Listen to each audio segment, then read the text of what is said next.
아브람은 여호와께서 말씀하신 대로 하란을 떠났습니다. 롯도 아브람과 함께 떠났습니다. 그때의 아브람의 나이는 75살이었습니다. 아브람은 아내 사레와 조카 롯과 그들이 모은 모든 재산을 가지고 갔습니다. 그들은 또 하란에서 얻은 종들도 모두 데리고 갔습니다. 가나안 땅으로 가기 위해 하란을 떠난 그들은 마침내 가나안 땅에 들어갔습니다. 아브람은 그 땅을 지나서 세겜 땅, 모래에 큰 나무가 있는 곳까지 갔습니다. 그때의 그 땅에는 가나안 사람들이 살고 있었습니다. 여호와께서 아브람에게 나타나 말씀하셨습니다. 내가 이 땅을 네 자손에게 줄 것이다. 아브람은 그곳에서 자기에게 나타나신 여호와께 제단을 쌓았습니다. 그리고 나서 아브람은 세겜에서 베델 동쪽 산으로 옮겨갔습니다. 아브람은 그곳에 장막을 세웠습니다. 서쪽은 베델이었고 동쪽은 아이였습니다. 아브람은 그곳에서도 여호와께 제단을 쌓고 예배를 드렸습니다. 그런 다음에 아브람은 계속해서 가나안 남쪽 네게부 지방으로 내려갔습니다. 네, 고맙습니다. 우리 가슴에 손을 얹고 우리 믿음을 고백하고 함께 말씀을 듣겠습니다. 제가 먼저 고백하겠습니다. 하나님은 나를 사랑하십니다. 나는 그 사랑 안에 있습니다. 하나님은 오늘 나에게 말씀하실 것입니다. 그 말씀에 능력이 있습니다.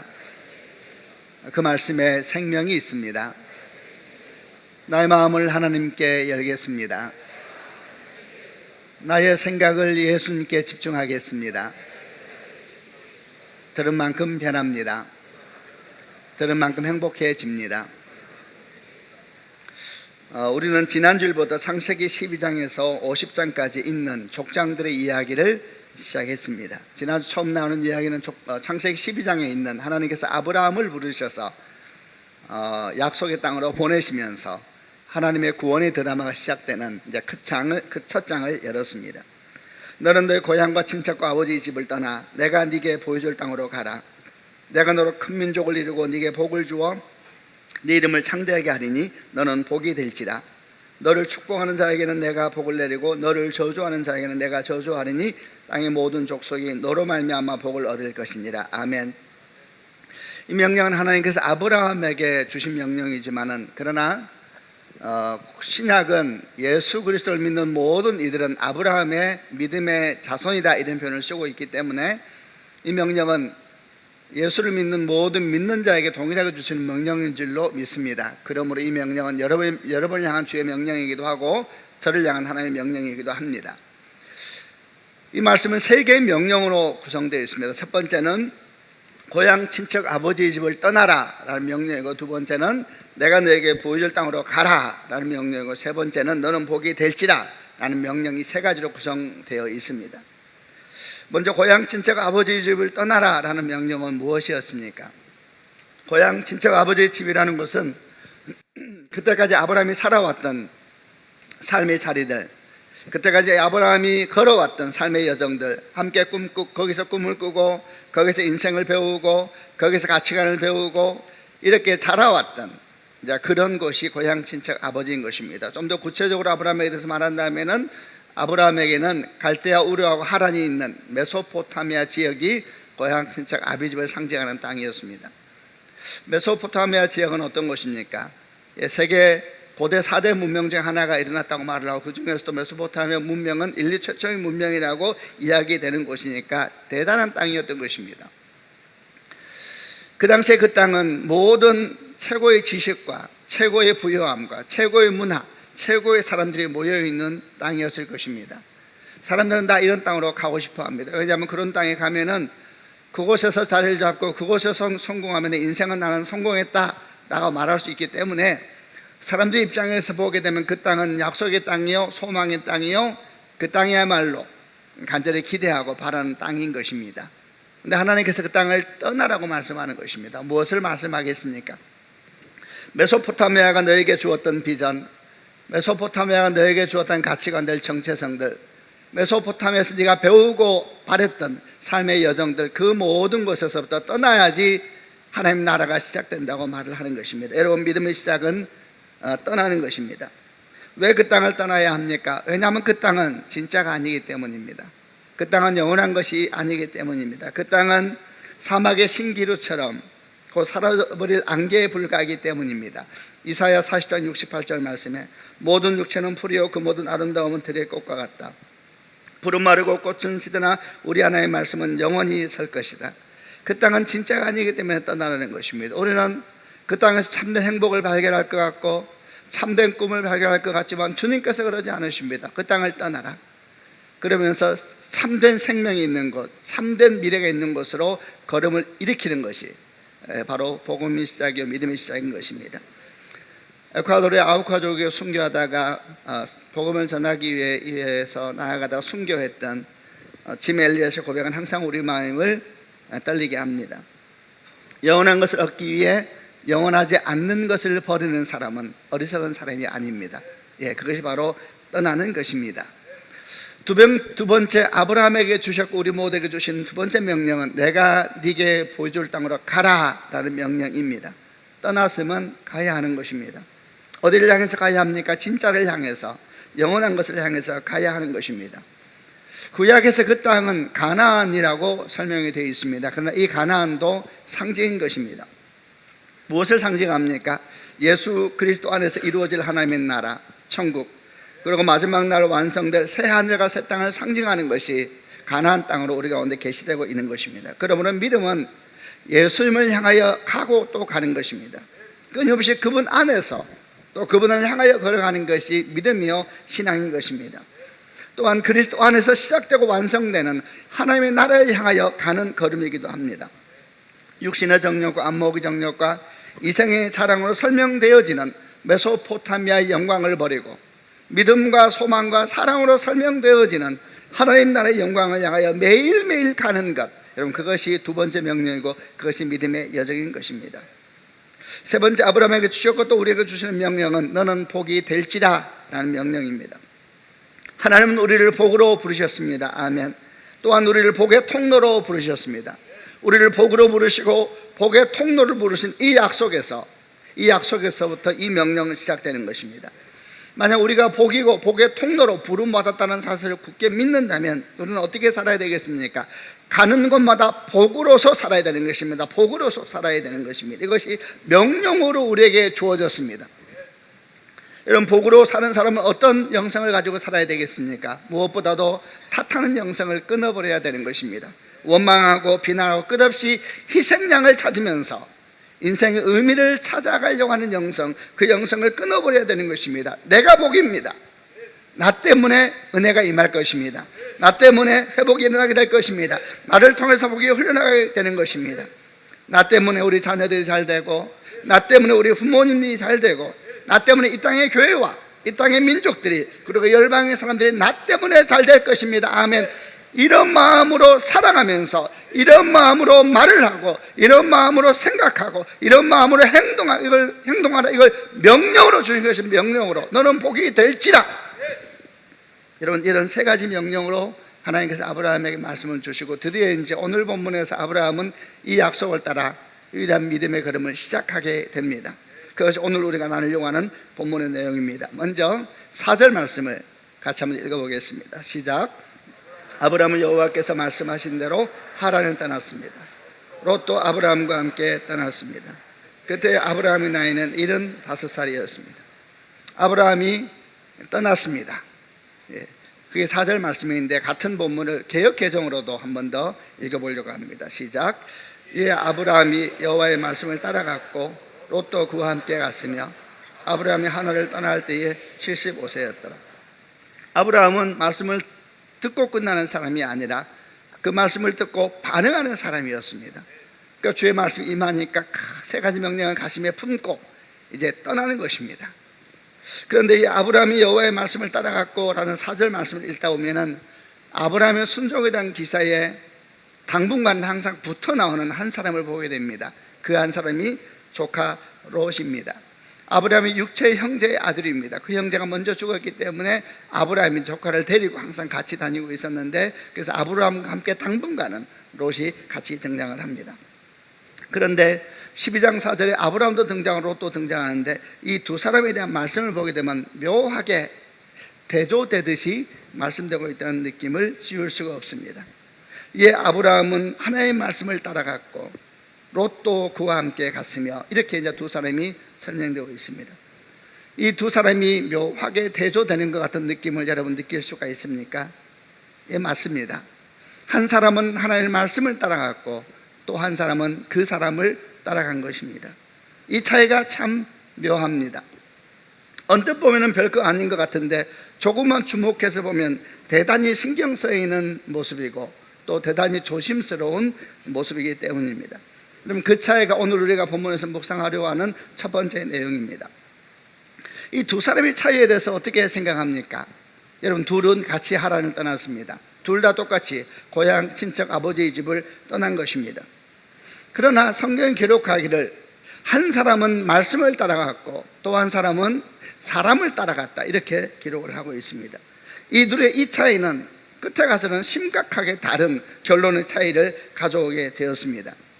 이걸 한마디로 말하고 결론적으로 말한다면 우리는 결코 롯의 신앙을 뒤따라가서는 안 되는 것입니다. 아브라함의 조카 롯도 삼촌 아브라함을 따라서 고향 친척 아버지 집을 함께 떠났습니다. 그래서 아브라함과 함께 다니면서 큰 복도 받고 하나님의 은혜도 경험했습니다. 그러나 문제는 그것이 다였습니다.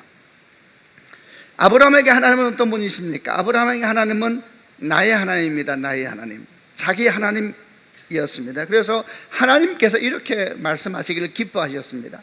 나는 아브라함의 하나님, 이삭의 하나님, 야곱의 하나님입니다. 나는 아브라함의 하나님입니다. 이렇게 말하기를 기뻐하셨습니다. 그러나 하나님은 한 번도 나는 롯의 하나님이다 이렇게 말씀한 적이 없으십니다. 이에 대해서 우리가 생각할 때 하나님께서 롯을 택하지 않으셔서 그런 것이 아니냐? 여러분, 그렇지 않습니다.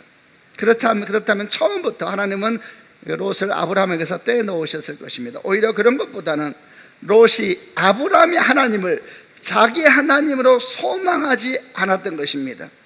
여러분, 이것은 아주 중요한 것입니다. 이런 롯과 대조되는 한 사람을 통하여서 설명을 조금 더 해보겠습니다. 이런 롯과 아주 대조되는 한 사람이 성경에 나옵니다. 그 사람의 이름은 여호수아였습니다. 그는 모세의 시종, 개인 비서였습니다. 그는 모세와 함께 다니면서 모세의 하나님이 얼마나 대단하고 놀라운 분인지를 직접 경험했습니다. 중요한 것은 여호수아는 거기서 멈추지 않았다는 것입니다. 그는 그 하나님, 그 모세의 하나님을 자기가 만나기를 소망했습니다. 통해서 들은 하나님이 아니라 직접 만난 하나님을 소망하는 마음, 여러분, 그 마음이 여호수아에게 있었던 것입니다. 이런 여호수아의 소망, 이런 여호수아의 마음을 잘 보여주는 장면이 출애굽 33장 7절부터 11절까지 말씀입니다. 제가 먼저 7절을 읽겠습니다. 모세는 항상 장막을 가져다가 백성들이 사는 곳에서 멀리 떨어진 곳에 세우곤 했습니다. 모세는 그 장막을 회막이라고 불렀습니다. 누구든지 여호와의 뜻을 알기를 원하는 사람은 진 밖에 있는 회막으로 갔습니다. 18절.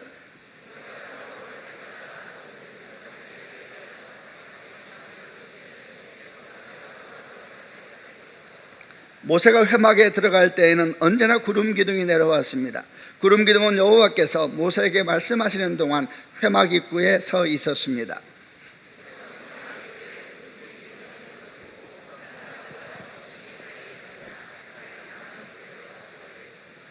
여호와께서는 마치 사람이 자기 친구에게 말하듯이 모세와 얼굴을 맞대고 말씀하셨습니다. 말씀이 끝나면 모세는 진으로 돌아왔습니다. 하지만 모세의 젊은 보좌관 눈의 아들 여호수아는 회막을 떠나지 않았습니다. 오늘 말씀을 보면 7절에 이렇게 기록되어 있습니다. 모세가 장막을 사람들이 사는 곳에서 멀리 떨어진 곳에 세웠습니다. 그리고 누구든지 여호와의 뜻을 알기를 원하는 사람은 진 밖에 있는 회막으로 갈 수가 있었습니다. 누구든지 하나님의 뜻을 알기 원하고 하나님 앞에 기도하기를 원하는 사람은 누구든지 그 회막으로 갈 수가 있었다라고 33장 7절에서 말씀합니다. 그러나 8절 이하의 내용을 보게 되면 모세가 회막으로 갈 때마다 모든 백성은 자리에서 일어나 자기 장막 입구에 선 채 모세가 회막으로 들어갈 때까지 지켜보았습니다. 이 백성들은 모세와 함께 가지 않고 자기 장막 입구에 서서 지켜보았다 그랬습니다. 또 9절에는 모세가 회막에 들어갈 때에는 언제나 구름 기둥이 내려왔습니다. 구름 기둥은 여호와께서 모세에게 말씀하시는 동안 회막 입구에 서 있었습니다.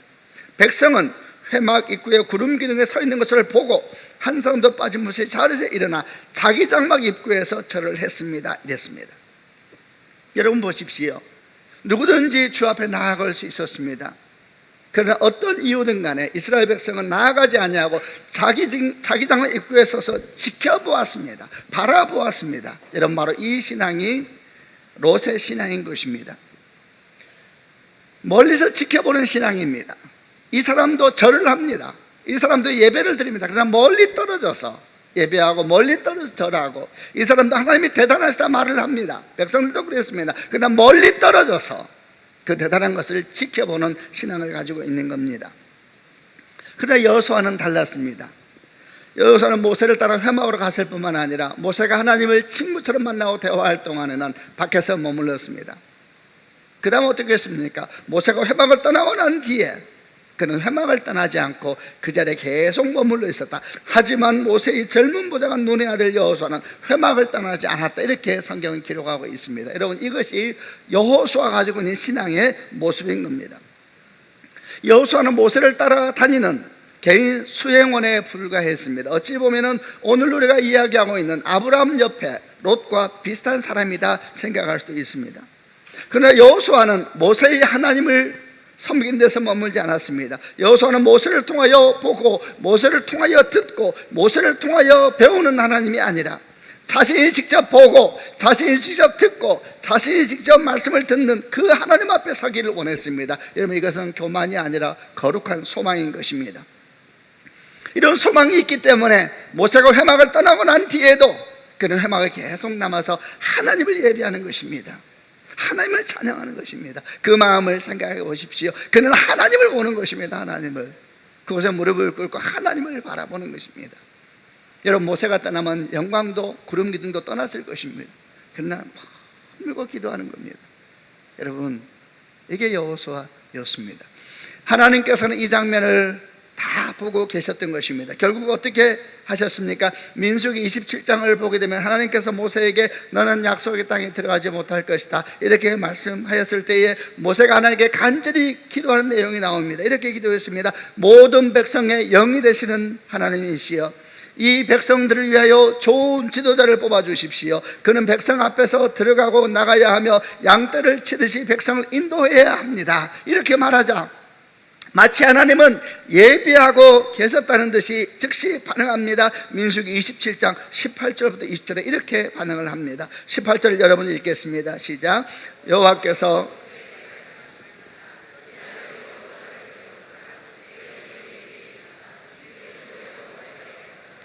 눈의 아들 여호수아를 데려오라. 내 영이 그에게 있도다. 언제요? 이렇게. 언제 챙기셨어요? 내 영이 그에게 있도다. 구름 기둥의 영광이 떠나간 뒤에도 회막 앞에 앉아있었던 내 종 여호수아, 내 영이 그에게 있도다 이렇게 말씀하잖아요. 19절에 제사장 엘르아살과 모든 백성 앞에 여호수아를 세워라. 그리고 모든 백성이 보는 앞에서 그를 지도자로 세워라. 20절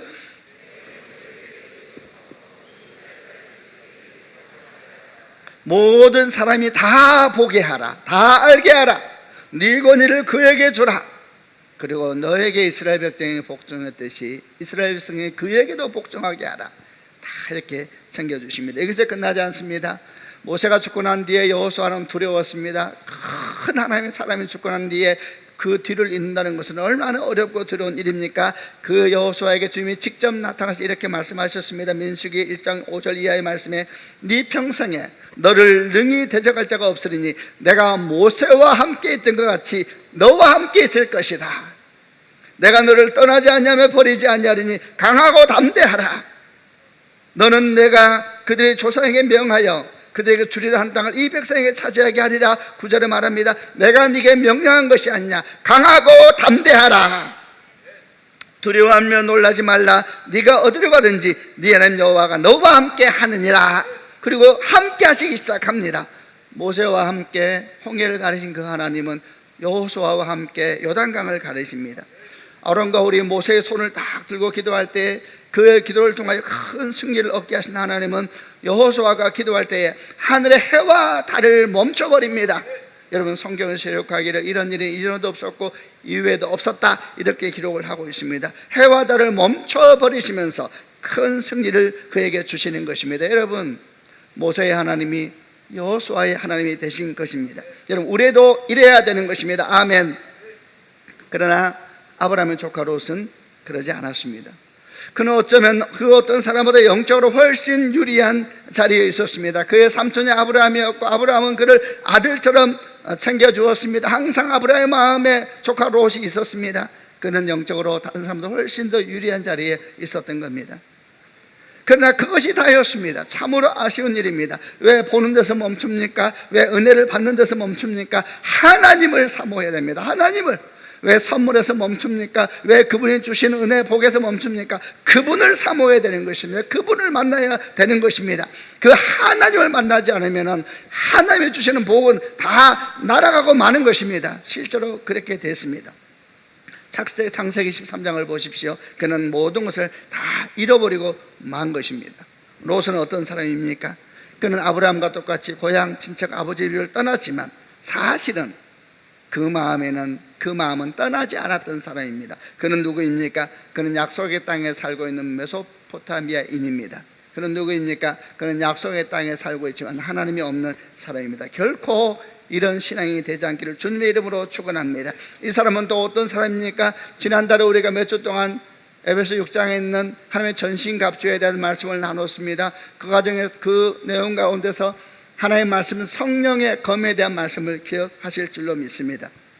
하나님 우리에게 문자로 된 성경 말씀을 주셨습니다.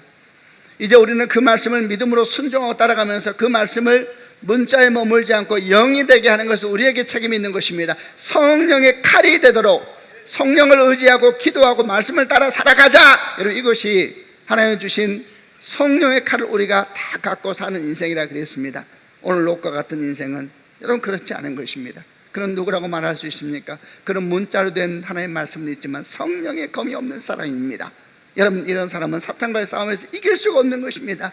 자기 인생의 부유함 아름다움을 보호할 수가 없는 것입니다. 하나님 그에게 은혜를 주셔도 그가 보호할 수가 없기 때문에 다 구멍난 것이며 다 새버리는 것입니다. 여러분, 다시 소망하고 축복합니다. 우리는 롯이 되지 말아야 합니다. 아멘. 우리 하나님을 만나는 축복이 있기를 바랍니다. 우리는 말씀을 가지고 있으면서도 성령의 검이 없는 사람이 되어서는 안 됩니다. 말씀을 붙잡고 그 말씀을 따라 딱 반응하고 말씀을 따라 아브라함은 갔더라, 이렇게 하여서 말씀이 성령의 검이 되고 능력이 되고 인생의 축복이 되는 은혜가 있기를 주님의 이름으로 축원합니다. 두 번째 묵상은 5절과 관련돼서 함께 나누려고 합니다. 5절 말씀을 같이 읽겠습니다. 시작. 아브라함은 아내 사레와 조카 롯과 그들이 모은 모든 재산을 가지고 갔습니다. 그들은 또 하란에서 얻은 종들도 모두 데리고 갔습니다. 가나안 땅으로 가기 위해 하란을 떠난 그들은 마침내 가나안 땅에 들어갔습니다. 이 말씀을 읽다 보면 아마도 자연스럽게 한 가지 질문이 올라오게 될 겁니다.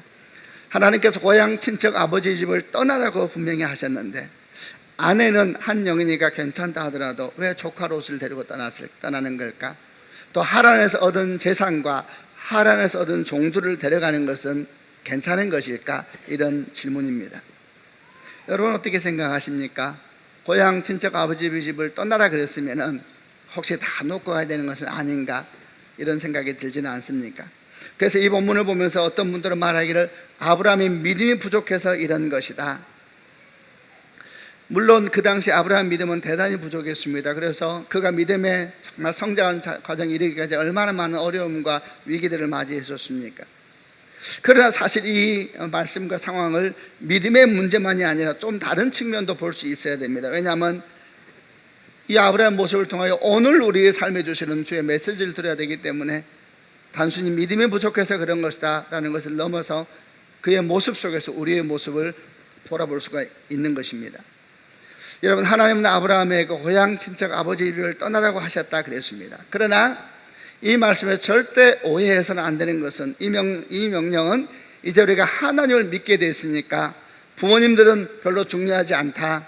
또 그동안 우리가 맺었던 관계와 삶도 그렇게 중요하지 않다라는 말이 절대 아니라는 것입니다. 오히려 예수님을 통해 하나님을 믿고 난 뒤에 우리는 우리 부모님을 더욱더 소중히 여기고 순종하는 하게 되었습니다. 또한 그동안 우리가 맺었던 모든 관계들에 대해서도 더 새로운 마음과 새로운 눈으로 보게 된 것입니다. 아멘이죠.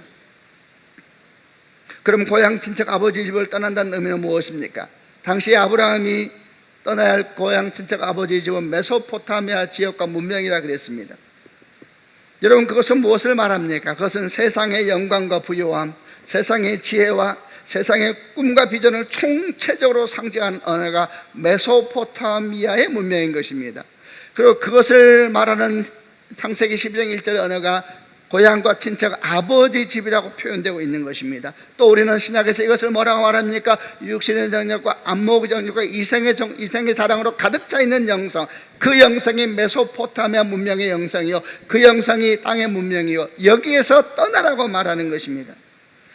그래서 거기서 떠나는 이야기는 그 메소포타미아 문명에 주었던 정체성, 문명에 주었던 왜곡된 정체성, 삐뚤어진 가치관, 잘못된 꿈, 거짓된 소망, 그 모든 것으로부터 떠나야 한다, 이렇게 말씀하는 것입니다. 그래서 그것은 단순히 물리적으로 고향 친척 아버지 집을 떠나는 문제가 아니었던 것입니다. 단순히 지역을 옮기는 문제가 아니라 보다 더 근본적인 문제가 있었던 겁니다. 우리는 조금 전에 롯에 대해서 나누었습니다. 롯도 그의 고향 친척 아버지를 떠났다 그랬습니다. 그러나 그의 마음은 떠나지 않았습니다. 그래서 창세기 13장 바로 그 뒷장을 가게 되면 아브라함과 헤어져서 자신만을 위한 땅을 선택해야 되는 선택의 순간에 섰을 때에 이 롯의 가치관이 그대로 드러납니다. 성경은 뭐라고 말합니까? 그가 눈을 들은 요단들이 보이는데 물이 풍부해서 하나님의 동산 같고 애굽 땅과 같았더라 이랬는데, 그 땅은 정확하게 메소포타미아 땅의 영광입니다. 그러자 롯은 망설이지 않고 그 땅을 딱 택하게 되죠. 여러분, 이것이 룻이었던 것입니다. 물리적인 자리는 떠났을지 몰라도 그는 고향 친척 아버지 집을 한 번도 떠난 적이 없는 사람입니다. 그 땅의 가치관과 그 땅의 정체성을 굳게 잡고 지금 살고 있는 것입니다. 그 땅의 가치관은 뭐였습니까? 보이는 것과 눈에 보이고 귀에 들리고 손에 잡히는 것이 중요한 것이 그 땅의 가치관이었습니다. 당장 내 현실, 세상의 영광, 사람들이 나를 어떻게 생각하느냐, 사람들의 칭찬, 세상에서 받는 이런 명예와 지위가 중요한 것이 메소포타미아 문명의 가치관이었습니다. 그 가치관에 따라 그대로 사는 것입니다. 어디서? 약속의 땅에서. 그는 메소포타미아 사람입니다. 이 땅의 가치관에 속한 사람은 보이지 않는 약속, 보이지 않는 소망, 보이지 않는 하나님에 대해서는 그래 중요하게 생각하지 않는 것입니다. 여러분, 롯이 바로 그런 사람이었지 않습니까? 몸은 떠났지만 마음은 떠났지 않았던 것. 그게 중요한 것은 뭐라 그랬습니까? 지리적인 문제가 아니라 근본적인 내면의 변화를 의미하는 것입니다. 다시 앞으로 돌아가 질문해 보겠습니다. 아브라함의 조카 롯과 하란에서 얻은 많은 재산과 종들을 가지고 가나안 땅으로 향하는 것은 잘못된 일일까요? 아닙니다. 오늘날 우리 믿음도 마찬가지입니다. 우리가 하나님을 믿게 되었다고 해서 부모님을 함부로 대하거나 친구들과의 관계를 다 끊어버려야 되는 것은 아닙니다. 우리가 믿기 전에 가지고 있었던 재산들, 집과 재산을 다 버려야 되는 것도 아닙니다. 정말 중요한 것은 그 모든 것을 바라보는 가치관의 근본적인 변화가 생겨야 된다는 것입니다. 여러분, 이 변화가 생기지 않으면 그런 롯이 되는 것입니다. 관계에 대해서, 부모와의 관계에 대해서 근본적인 변화가 생겨야 됩니다. 물질에 대해서, 직업에 대해서, 세상의 영광에 대해서 가치관이 완전히 변해야 되는 것입니다. 그게 고린도전서 5장 17절 말씀이죠. 누구든지 그리스도 안에서는 새로운 피조물이라, 새로운 피조물이라 그랬습니다. 이전 것은 지나갔으니 보라 새 것이 되었도다. 여러분, 아브라함이 고향 친척 아버지 집을 떠나면서 롯도 데려가고 그리고 하란에서 얻은 재산과 종들을 데려간 것이 바로 우리에게 이런 참으로 우리가 받게 될 것이 무엇인가, 참으로 우리가 변화될 것이 무엇인가에 대해서 생각하게 하는 것입니다. 여러분, 축복하고 또한 축복합니다.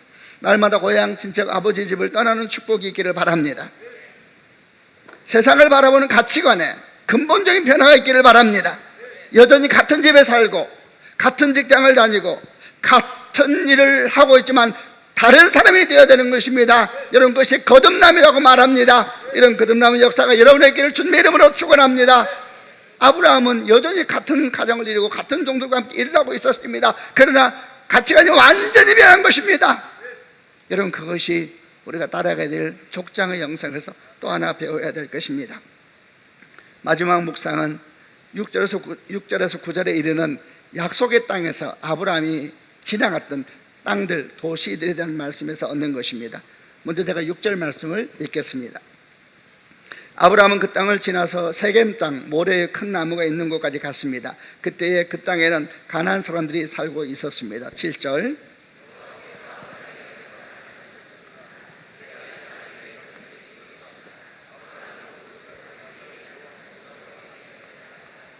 그리고 나서 아브라함은 세겜에서 베델 동쪽 산으로 옮겨갔습니다. 아브라함은 그곳에 장막을 세웠습니다. 서쪽은 베델이었고 동쪽은 아이였습니다. 아브라함은 그곳에서도 여호와께 제단을 쌓고 예배를 드렸습니다. 9절. 그런 다음에 아브라함은 계속해서 가나안 남쪽 네게브 지방으로 내려갔습니다. 아주 긴 여정을 짧은 본문으로 설명하고 있습니다. 그런데 이 짧은 본문에는 족장들의 삶에서 아주 중요한 땅이었던 세 땅이 등장을 합니다. 첫째는 세겜이라는 땅이요, 두 번째는 베델이라는 땅이고, 세 번째 오늘 본문에서는 네게브라고 적혀있는데, 네게브는 남쪽 지역이라는 뜻인데 이 네게브 지역에 헤브론과 브엘세바가 있습니다. 세겜과 베델과 헤브론, 이 세 도시가 족장들 삶의 중심이 되었던 도시들입니다. 한번 지도를 통해서 잠깐 세 도시를 보려고 합니다. 우리에서 하란을 떠나서 하란에 있을 때 창세기 12장 1절 말씀이 아브라함에게 임합니다. 그리고 이제 떠나는 것이 말씀을 따라, 그리고 쭉 오게 되면 세겜, 베델, 헤브론, 브엘세바까지 이스라엘의 가운데 지역을 따라 쭉 네 도시가 있습니다. 여러분, 이 네 도시, 특별히 그 중에 세겜과 베델과 헤브론이 족장들의 길이라고 하는, 족장들의 도시이고, 이렇게 쭉 이어지는, 세겜에서부터 브엘세바까지 이어지는 길을 족장들의 길이라고 합니다. 지금도 이스라엘 성지순례를 가게 되면, 요즘에는 이제 보안 문제 때문에 많이 못 들어가는 지역도 생겼습니다만은, 세겜에서부터 브엘세바까지 이르는 족장들의 길이 여전히 남아 있고, 이 족장들의 길을 걸으면서 족장들의 영성을 묵상하기도 하는 것이 이 도시들입니다.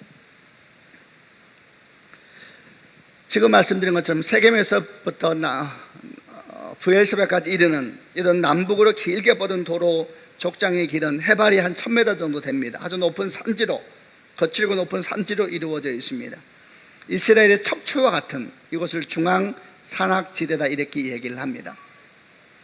거기서 바라보면 한쪽에는 지중해에 붙어있는 해안 평야가 있고, 또 한쪽은 요단 계곡을 중심으로 한 유대 광야가 펼쳐지는 그 한가운데 높이 솟아있는 곳에 만들어진 길, 그게 족장들의 길입니다. 이 세겜과 베델과 헤브론은 아브라함과 이삭과 야곱으로 이어지는 족장들의 중요한 도시라 그랬습니다. 그것도 잠깐 한번 보려고 합니다. 먼저 세겜을 보겠습니다. 세겜은 어떤 지역입니까? 아브라함이 가나안으로 와서 가장 먼저 하나님께 제단을 쌓고 예배드렸던 곳이 세겜입니다. 또 훗날에 야곱이 형 예세를 피하여서 20년 동안 하란으로 도망가지 않습니까? 20년 지나고 난 다음에 다시 약속 땅으로 돌아올 때에 처음 정착했던 땅이 세겜이었습니다. 야곱은 이 세겜에서 돈을 주고 최초로 땅을 좀 삽니다. 이 땅이 있었기 때문에 훗날에 요셉의 뼈가 출애굽과 함께 가나안 땅에 들어갈 때 그 요셉의 뼈가 묻힌 것이 세겜 땅입니다. 베델은 어떤 땅입니까? 베델은 아브라함이 세겜에 이어서 약속의 땅에 들어와서 두 번째 제단을 쌓고 하나님께 예배했던 곳입니다. 또 야곱이 형 예서를 피하여서 야반 도주처럼 삼촌 하반의 집에 갈 때에 가는 도중에 날이 어두워져서 돌멩이를 베개 삼아서 잠이 든 적이 있었습니다. 그때 꿈속에서 사닥다리의 환상을 봅니다. 사다리가 하늘부터 땅까지 이어져 있는데 거기에 천사들이 오르락 내리락 하는 그런 꿈이었습니다. 야곱은 깜짝 놀라 일어나서 이렇게 고백하지 않습니까? 이곳이 하나님의 집이요 하늘의 문이었구나. 그래서 그 땅 이름을 벳엘이라고 이름을 지었다, 성경에 기록되어 있습니다. 그리고 자기가 베고 자던 돌을 세워서 기둥 삼아서 다시 하나님께 제단을 쌓아서 예배드립니다. 20년 후에 야곱이 하란에서 다시 약속의 땅에 돌아올 때 가장 먼저 머문 것은 세겜이었지만, 세겜에 정착해 있다가 딸 디나가 큰 어려움을 당하게 됩니다. 일로 말미암아 야곱의 아들들이 세겜 성에 있는 남자들을 다 죽이게 되면서 잘못하면 야곱의 집안이 몰살당할 수 있는 그런 상황이 됐습니다. 그때 하나님께서 야곱의 꿈에 나타나셔서 베델로 올라가라 이렇게 말씀하세요. 야곱의 삶에 있어서 하나님 누굽니까? 베델의 하나님이다, 이렇게 설명을 합니다. 그 땅이 베델이었습니다. 헤브론은 어떤 땅입니까? 헤브론은 족장들의 무덤이 있는 땅입니다. 아브라함과 사라가 거기에 묻혔고, 이삭과 리브가 거기에 묻혔고, 그리고 야곱과 레아가 이 헤브론에 있는 막벨라 굴에 장사되었습니다. 이 막벨라 굴이 족장들 역사에 아주 중요한 곳입니다. 왜냐하면 창세기 23장을 보게 되면 아브라함의 아내 사라가 죽었을 때 장사하기 위하여서 헷족 속에서 은 400으로 헤브론 안에 있는 막벨라 굴을 삽니다. 이 굴은 아브라함이 처음으로 자기 이름으로 된 땅을 가진 것입니다. 약속을 가졌지만은 땅은 없었습니다. 처음으로 자기 이름으로 된 땅을 가진 것이 헤브론의 막벨라 굴이었습니다. 그래서 헤브론은 족장들의 역사에 아주 중요한 땅인데, 오늘 우리가 세 도시를 본 것이고, 앞으로도 족장들의 역사에서 우리 이 세 도시에 대한 얘기를 계속 나누게 될 겁니다. 오늘 우리가 조금 더 주목하려고 하는 것은 그 중에서 특별히 세겜과 베델에서 있었던 한 사건에 대한 기록입니다. 그래서 아브라함이 세겜에서 그리고 베델에서 하나님께 제단을 쌓고 예배를 드렸다는 기록입니다. 조금 전에 보았듯이 세겜은 아브라함이 약속의 땅에 들어서 처음으로 하나님께 제단을 쌓고 예배드렸던 곳이고, 베델은 두 번째로 제단을 쌓고 예배드린 곳인데, 바로 그것을 오늘 본문에서 기록해 놓고 있는 것입니다. 여러분, 이 장면을 한번 상상해 보시기를 바랍니다. 일가친척 하나 없는 그야말로 완전히 낯선 땅에서 자기들의 생명을 누가 보호해 줄지 아무도 모르는 것입니다. 미래에 대해서 아무것도 모르는 상황이었습니다. 그때 주의 음성이 아브라함에게 들려옵니다. 바로 이 땅을 내가 너와 네 자손에게 주겠다. 좀 하란에서는 보여줄 땅으로 가라 그랬는데, 드디어 약속을 따라왔더니 하나님께서 바로 이 땅이다 이러시면서 그 땅을 내가 너와 너의 자손에게 주겠다, 이렇게 말씀하셨을 때에 아브라함이 너무나 감격했을 것입니다. 그리고 그 말씀을 붙잡고 제단을 쌓고 예배하는 것입니다. 얼마나 마음이 기쁘고 정말 하나님밖에 없는 것입니다. 여러분, 이런 아브라함 마음이 세겜과 베델에서 느껴져야 되는 것입니다. 우리는 여기에서 오늘 우리가 세 번째 보려고 하는 족장들이 우리에게 준 영적 아주 소중하고 위대한 영적 유산 하나를 볼 수가 있습니다. 그것은 바로 예배에 대한 것입니다. 여러분, 족장들은 어떤 사람들이었습니까? 그들은 한마디로 예배자들이었습니다. 예배자들. 여러분, 족장들은 예배자들이었습니다. 그들은 가는 곳마다 하나님께 제단을 쌓고 예배를 드렸습니다. 특별히 자기들의 삶의 중심지는 반드시 예배의 자료를 만들었습니다. 자기 삶의 중심지, 특별히 오늘 본문은 그 중에서 세겜과 베델의 삶의 중심지였다 얘기를 합니다. 그들의 삶의 중심지를 예배의 자료로 만드는 사람이 여러분 족장들이었습니다. 여러분, 축복합니다.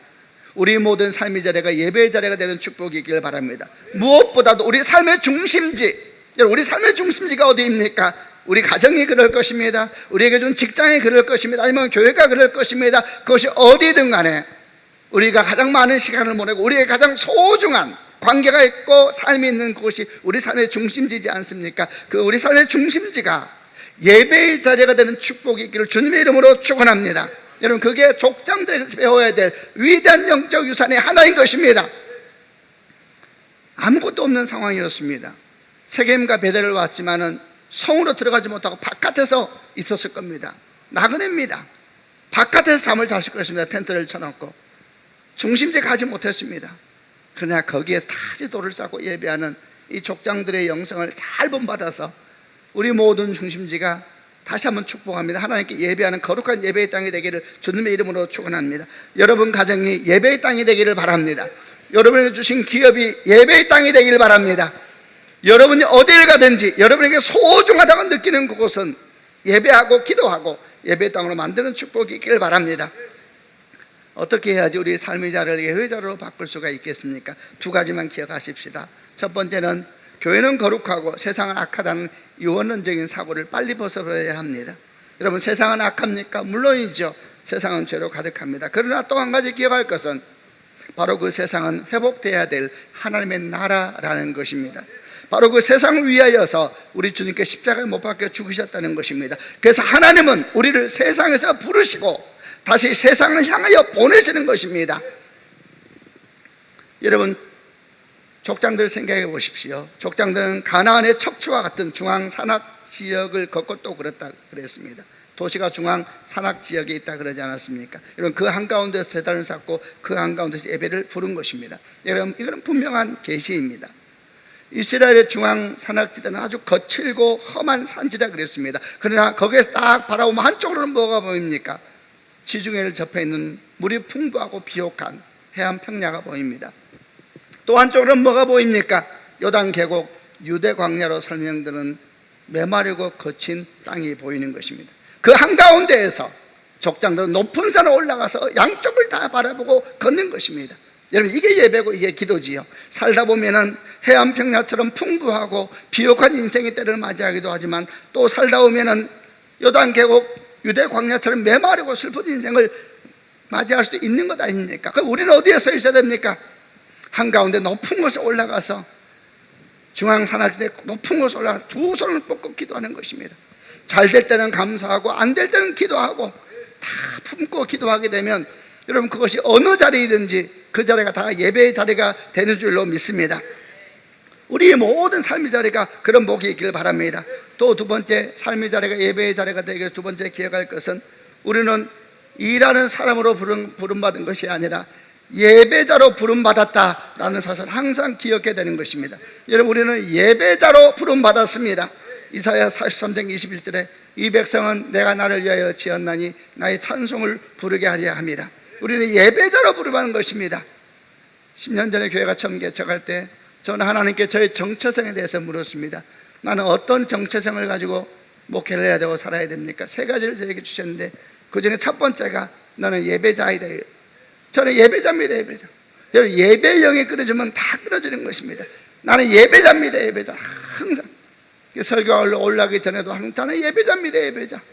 저는 설교를 하는 사람입니다. 예, 저는 설교자지요. 그러나 저는 예배자입니다. 예배자. 그분을 생각하고 말씀을 전하면서 그분의 음성을 나는 듣는 것입니다. 나는 예배자입니다. 예배자. 여러분, 족장들이 예배자였습니다. 예배자. 여러분, 생각해 보세요.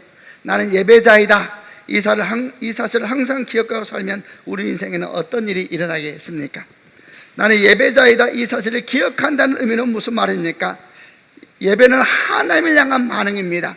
그러므로 내가 예배자다라는 걸 기억하는 것은 하나님을 항상 인식하고 그 자리에 서 있다는 것입니다. 하나님을 생각하고 하나님이 내 안에 계신다, 하나님이 내 안에 선한 일을 행하신다, 이걸 항상 인식하면서 그 자리에 서 있는 사람이 예배자의 삶을 살고 있는 것입니다. 복을 받을 수밖에 없습니다. 가정의 자녀를 양육할 때 우리는 낙심하고 힘들 때가 많이 있습니다. 그럴 때 그 자녀를 보면서 내가 생각하는 것입니다. 나는 예배자이다. 그러면은 분노와 악한 말이 나가지 않고 악한 생각도 나지 않고 나는 예배자입니다. 오히려 축복하고 감사하는, 여러분, 그런 사람은 서 있을 수가 있는 것입니다. 직장 생활하면서 직장 상사 중에 무례한 사람을 만났다 할지라도 그 사람을 내가 어떻게 대할 수 있는가? 나는 예배자이다. 그렇게 생각하면 그 사람에 대한 반응이 아니라 하나님을 향한 반응을 우리가 할 수 있게 될 줄로 믿습니다. 여러분, 이런 말씀이, 이런 대화들이 너무 이상적이다 라고 들릴지 모르겠지만 여러분, 그렇지 않습니다. 생각해보면 믿음이 바로 그런 것이 아니겠습니까? 믿음이라는 것은 눈에 보이는 현상과 상황을 보는 것이 아니라 그 너머에 있는 하나님을 인식하고 그 너머에 있는 하나님을 볼 줄 아는 것이 믿음이지 않습니까? 아멘이죠. 믿음의 성장이라는 것은 다른 것이 아닙니다. 믿음의 성장이라는 것은 바로 이런 신앙의 모습이 날마다 더해지는 것이지요.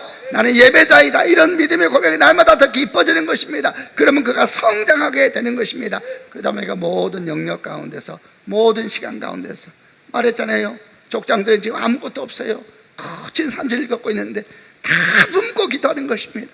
저 광야도 주께 주신 축복이요, 골짜기도 주께 주신 축복이요, 위에서 보면 다 보이거든요. 다 손을 뻗고 모든 것을 예배하면 하나님께서 그의 인생에 큰 복을 주실 수밖에 없는 것이고, 그 사람이야말로 우리가 아까 나누었던 너는 복이 될지라라는 명령에 순종하고 있는 것입니다. 말씀을 마무리하겠습니다. 아브라함과 조카 롯이 드디어 주의 말씀을 따라 고향 친척 아버지 집을 떠났습니다. 이제 믿음이 시작된 것입니다. 여러분, 축복합니다. 하나님의 말씀을 따라갔던 아브라함 같은 인생이 되길 주님의 이름으로 축복합니다. 또한 우리는 매일매일 고향 친척 아버지 집을 떠나야 됩니다. 옛자, 세상의 영광, 세상의 가치관 날마다 떠나고, 사도 바울처럼 나는 날마다 죽노라, 라는 고백이 있는 축복이 있길 바랍니다. 무엇보다 우리는 예배자가 되어야 됩니다. 예배자. 가능한 뭐다? 여러분, 돌은 아무런 능력도 없지요. 돌 쌓는 것이 뭡니까? 그러나 다 쌓고 주 앞에 무릎을 꿇고 기도하는 순간 하나님의 땅이 되는 것, 하나님의 역사가 되는 것이니까 날마다 예배자로 굳게 서는 축복이 있기를 또한 주님의 이름으로 축원합니다. 아멘. 기도하십시다.